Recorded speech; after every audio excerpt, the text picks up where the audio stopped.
Donc est-ce que tu peux te présenter s'il te plaît et dire en quoi toi tu te sers de la voiture?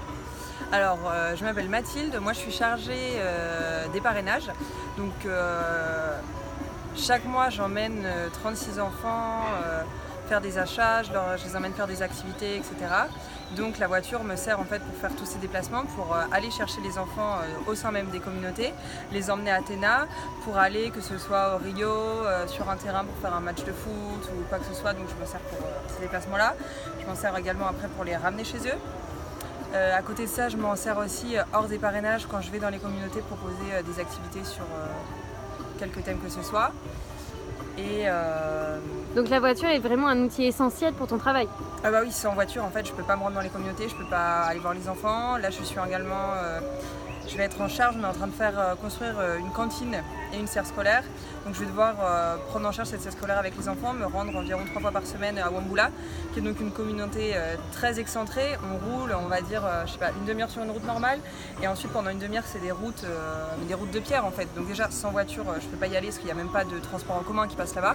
Et c'est pareil pour Ratunyaku. Et sans voiture, en fait, je peux même plus m'y rendre, donc tous les projets tombent à l'eau. Et là, actuellement, quand tu conduis la voiture, est-ce que tu ressens, toi, en conduisant, qu'il y a des soucis, que c'est pas sûr? Clairement, je dirais que quand je conduis la voiture, j'ai l'impression qu'elle va me rester dans les mains et que autour tout va tomber. Je me retrouve avec le siège et le volant.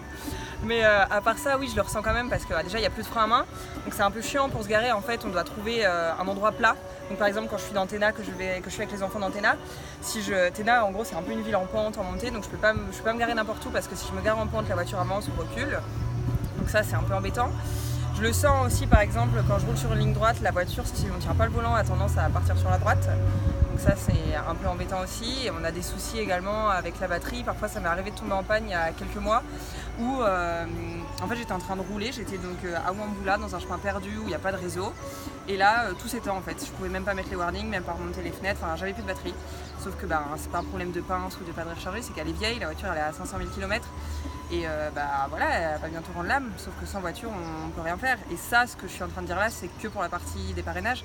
Tout ce qui est maison d'accueil, j'en ai pas parlé, mais on a également besoin de la voiture pour les campagnes de sensibilisation, amener les femmes au subcentro si elles sont malades, les emmener à la Fiscalia si elles ont un problème. C'est vraiment notre outil essentiel, quoi. Et tous ces trajets-là, on peut pas les faire en bus parce que toutes les communautés avec lesquelles on travaille, tout simplement, il n'y a pas de bus tellement c'est excentré en fait.